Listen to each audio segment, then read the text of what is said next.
It's time for part 2, where we reveal the secrets. We're back. Round 2. Numero 2. Oh. Start again. Hello, we're back. This is Richard and this is Shaun.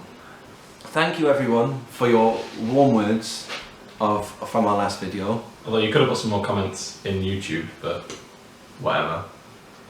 That wasn't even passive aggressive. That was just being aggressive. I mean, if you want to, it's fine. You're not good enough! Do better! No. Thank you for your warm words. In any capacity. Okay then, my friend.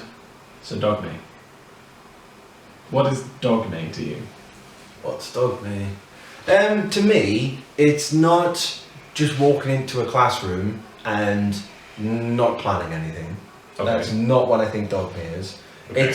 It's being aware that what might come up and having activities and things in mind of how to combat this. So there's actually quite a lot. Very combative language there. Combat. New language. Yeah, well, deal with it. Yeah, so like there's deal. So there's it's a way to exploit. I think is the phrase actually. Exploit. So there's more militant language. Yeah, so it's going into a classroom with a lot of tools for a lot of different things, but then creating a scenario in which you're really getting it from them. You're getting the language from them. You're getting what they need from them instead of going, okay, so today we're going to do animal body parts. Yes. Yeah. So you're seeing what they. So if somebody's had someone's a little bit sick.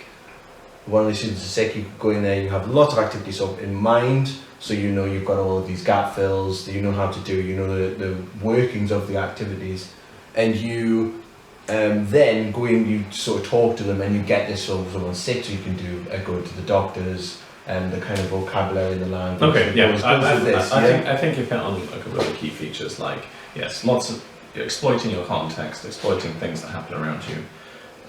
Using everything as a source of language, you know, everything around you, especially the student's experience. That's most important.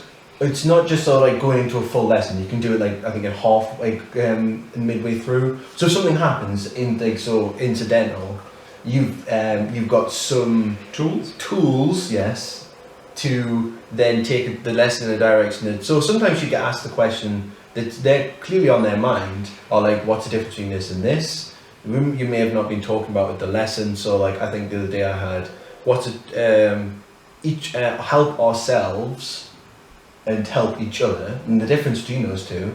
And one of my teens came up with this, and so it's like having the tools to explain this and then using it as a class to sort of clarify it. Yeah, so it doesn't have to be a full lesson. You can. It's just sort of. I use it for incidental stuff most of the time. So if incidental comes up, I think Dogme, I use it for how to deal with incidental language. Sure. Okay. So why do you think that lessons aren't purely Dogme?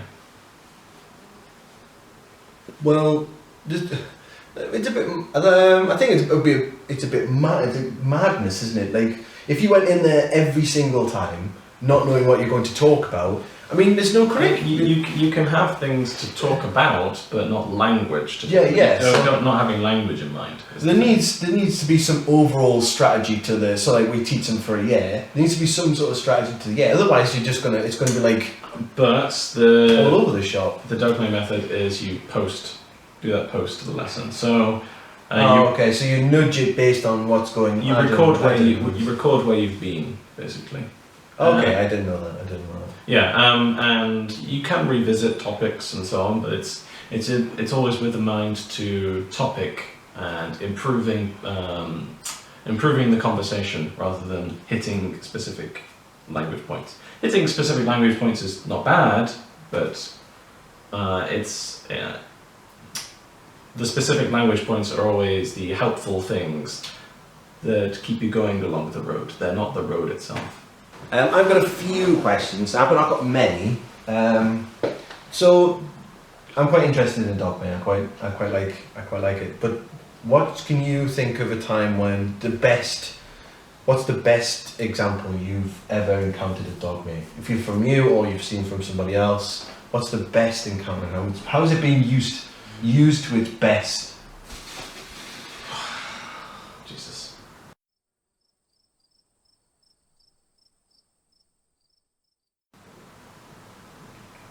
feel like it should be like, you know, on SpongeBob it goes, 2 hours later. I don't see such a big divide between my plan stuff and like my ECRIF framework stuff where I hit language points which I intend to hit, and my Dogme stuff. Like you say, it's like incidental language comes up. I guess I just like the small things, like there's a... Whenever we come back off holiday, there's a particular activity in Teaching Unplugged where you have like a mood graph, where so that the happier you are, the higher you are, and the less happy you are, the lower you are, and you just draw a graph of your time on holiday. And it's really, really nice, and it transfers well to business contexts. You do language related to graphs, for example, and presentation language, and yeah, basically just talk. It's a nice tool to talk about your experiences during the holiday, and you know, you can do all the usual improvements that you would make for when you're talking about past experiences like that. So narrative tenses and all that business. Okay. How do you think Dogme shouldn't be used? How do you think Dogme shouldn't be used? What? Thoughtlessly. Like, I think the great danger of not going in with a language point in mind is that you don't reincorporate language, you don't build on previous knowledge. I mean, it's all well and good having a great time and discussing things and having conversation in a class, but if there's not some sort of if you're not building on previous knowledge, if you're not the concept of the cyclical syllabus, if you're not going back to previous things and reinforcing them, then I don't think that learning is optimized, shall we say. I think it could be better done if it's done more thoughtfully. You have to reincorporate things. Yeah. I think we should leave it there. Alright, so let me set a challenge. I want you to run a completely ECRIF lesson. You want me to run a completely ECRIF lesson? I want you to learn what it means and run it. Okay. Or challenge for me? What's a challenge for you? Stay beautiful. Thanks, buddy. No. What's my challenge for you? I know you said you don't like it. I know you said you don't like it and you don't believe it. But I'm a firm. You've just said you don't like it. I think you should do a Dogme lesson. Like just full Dogme. Yeah. I don't mind it. It's totally fine. It's just. Yeah. And we'll talk about our feelings and emotions afterwards. All right. Is that alright? Yep. Okay, so you got to run a full Dogme lesson. No language point in mind. No language point in mind. All right. Yeah. Deal. Yeah. Deal. See, look, internet. We've done it. He's got to do it. As ever, comments welcome. Subscriptions also nice. Likes too. Great.